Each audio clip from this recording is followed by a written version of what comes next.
Ramnarayan Pandey inter college बुसर में आप सबका हार्दिक अभिनंदन वंदन एवं स्वागत है बच्चों। जैसा कि हमने पिछले वीडियो में समाजशास्त्र पाठ सेकंड के अंतर्गत संस्कृतिकरण का वीडियो अपलोड किया था, आज के इस वीडियो में हम संस्कृतिकरण को ही पढ़ाएंगे। लेकिन अब संस्कृतिकरण तो कोई ऐसा है नहीं कि खाली भारत में है। संस्कृतिकरण की विशेषता पूरी दुनिया में पाई जाती है। ऐसा नहीं कि खाली भारत में संस्कृतिकरण, अमेरिका में संस्कृतिकरण नहीं है, यूरोप में संस्कृतिकरण नहीं है, जापान में संस्कृतिकरण नहीं है, चीन में संस्कृतिकरण नहीं है, पूरी दुनिया में संस्कृतिकरण है। ये बिल्कुल सत्य है।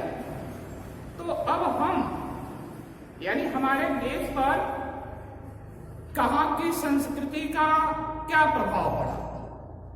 भाई, भारत एक विहंगम देश रहा है, बड़ा देश रहा है, और यहाँ अनेक विदेशी लोग, कोई व्यापारी बन करके आया, कोई आक्रांता बन करके आया, कोई बौद्ध भिक्षु बन करके आया, कोई विदेशी यात्री बन करके आया, यानी अनेक अनेक रूपों में लोग भारत पर आए, भारत में आए, और सबका उद्देश्य था भारत की संस्कृति पर अपने संस्कृति का प्रभाव डालना।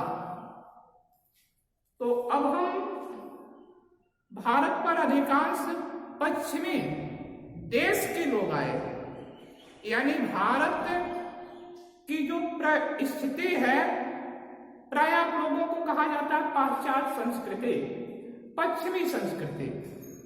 तो आज आप क्लियर हो जाइए, पश्चिमी संस्कृति का तात्पर्य यही है कि भारत देश के पश्चिम जो महाद्वीप रहे हैं, वहां के लोग भारत पर अधिक आए, पूरब से बहुत कम लोग आए। तो भारत पर जितने भी विदेशी आए, पश्चिम से ही आए, तो उनमें यूरोप का भी प्रभाव पड़ा, अमेरिका का भी प्रभाव पड़ा। तो ऐसी स्थिति में यूरोप और अमेरिका भारत के पश्चिम दिशा में स्थित है। तो उसी वजह से हम भारतीय लोग यूरोप और अमेरिका के संस्कृति को पश्चिमी संस्कृति कहते हैं, पाश्चात्य संस्कृति कहते हैं। तो पाश्चात्य संस्कृति का प्रभाव हमारे देश पर पड़ा। पाश्चात्य संस्कृति मीन्स मॉडल संस्कृति। हमारी जो संस्कृति रही है, भारतीय संस्कृति रही है, सादगी की संस्कृति रही है, सादा जीवन, उच्च विचार की संस्कृति रही है, मानवतावादी संस्कृति रही है, इत्यादि इत्यादि। संप्रभुता की संस्कृति रही है, संवेदात्मक संस्कृति रही है, संयुक्त परिवार को एकजुट में लेकर के चलने की संस्कृति रही है, इत्यादि हमारे भारतीय समाज के संस्कृति की विशेषता रही है। लेकिन अब पश्चिमीकरण का क्या प्रभाव पड़ा? तो देखिए आप लोग, पश्चिमीकरण का भारत पर विशेष प्रभाव पड़ा। सबसे पहला प्रभाव हम आपको आज बता दे रहे हैं कि वह सब यहाँ औपनिवेशीकरण किए। भारत सिर्फ विदेशियों के आक्रमण को सहने का आदी था। कोई भी विदेशी ऐरा गैरा आता था, हमारे देश में हमारे ही लोगों को वह डरा धमका कर, मार पीट कर, किसी न किसी तरह से अपना अधिकार कर देता था, और हम सह लेते थे। हम उन्हें शरण दे देते थे, यहां तक कि सत्ता भी ले लेते थे वह। तो यह पश्चिमीकरण का प्रभाव पड़ा भारत पर। जब वह सब यहाँ आ गए पश्चिम देश के लोग, तो सत्ता किए, राजनीति शुरू कर दिए और फिर अपने धर्म का, अपने सामाजिक विशेषताओं का प्रभाव डालना शुरू कर दिए। जैसे पश्चिमीकरण की संस्कृति का भारत पर क्या प्रभाव पड़ा, हम कुछ पॉइंट को नोट किए हैं बच्चों। एक पॉइंट आप लोग जान लीजिए कि पश्चिमीकरण का भारत पर क्या क्या प्रभाव पड़ा। तो पश्चिमीकरण का यानी पश्चिमी संस्कृति का भारत पर निम्न प्रभाव पड़ता है। सबसे पहला प्रभाव पड़ता है भारतीय कला और साहित्य पर पश्चिमीकरण का प्रभाव पड़ा। हम लोग सिर्फ धार्मिक पुस्तकें लिखा करते थे। भारत में धार्मिक पुस्तकों को लिखने की शैली थी, ऐतिहासिक पुस्तक नहीं लिखे जाते थे, या लिखे भी जाते थे तो धर्म में समावेशित करके लिखे जाते थे। अर्थात कभी कभी हम लोगों को महसूस करना पड़ता है कि हम जब मौर्य काल के शासन का अध्ययन करने का प्रेशर बनाते हैं तो हमें यूनान के राइटर मेगस्थनीज की इंडिका को पढ़ना पड़ता है। यही राजपूतकालीन शासन को जब जानने की बारी आती है तो हमें अल-बरूनी का तहकीक हिंद पढ़ना पड़ता है, जिसमें स्पष्टीकरण है। हम ऐसा नहीं कह रहे हैं कि हमारे राष्ट्र में इतिहास के बारे में लेखन नहीं है, लेकिन वह स्वरूप नहीं है जिसकी हमें आवश्यकता है।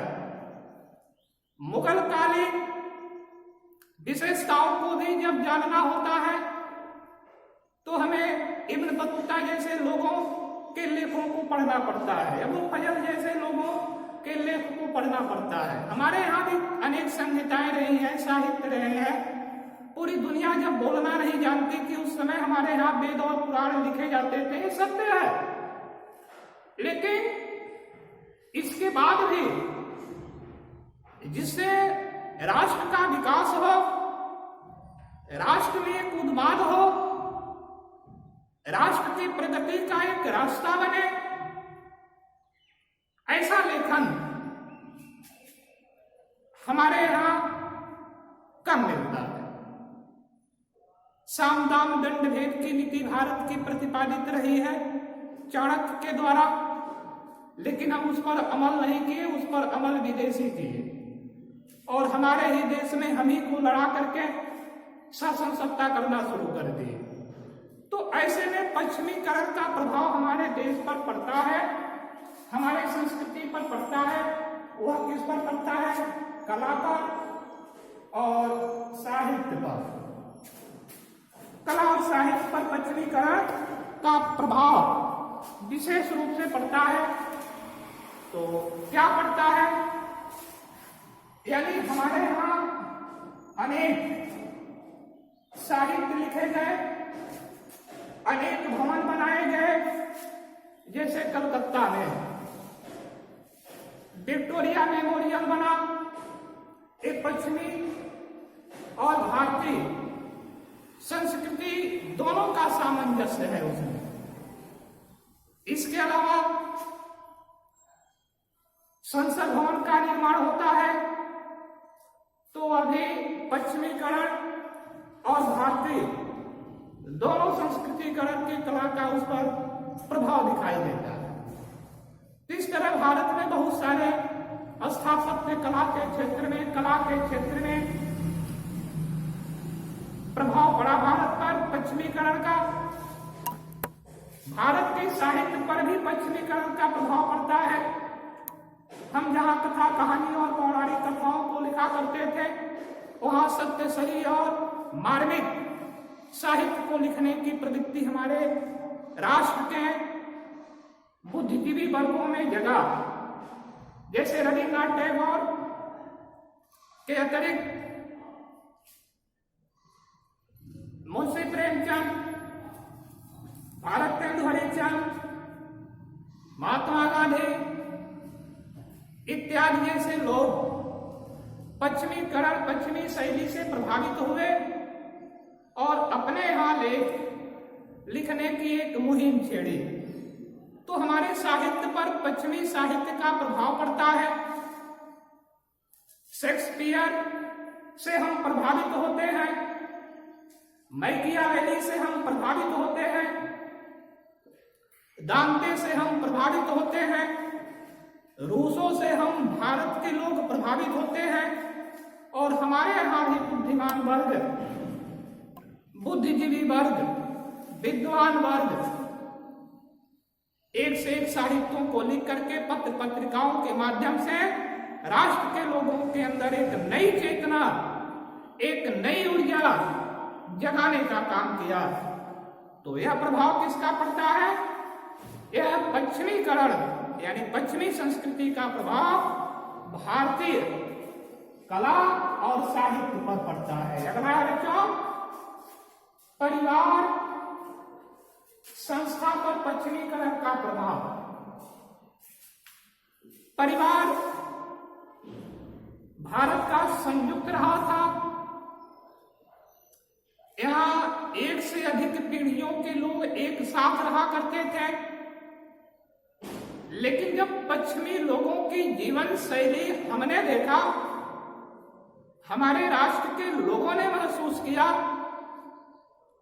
कि एकाकीकरण के अगर व्यवस्था में हम रहे, एकाकी परिवार को हम तवज्जो दें, तो हमारा जीवन कुछ सुखमय रहेगा।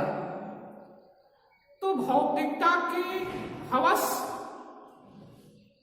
भौतिकवादी संसाधनों की प्राप्ति,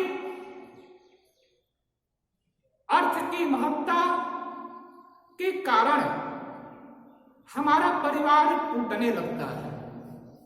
हमारे परिवार में स्वार्थवादी भावनाएं पनपने लगती हैं।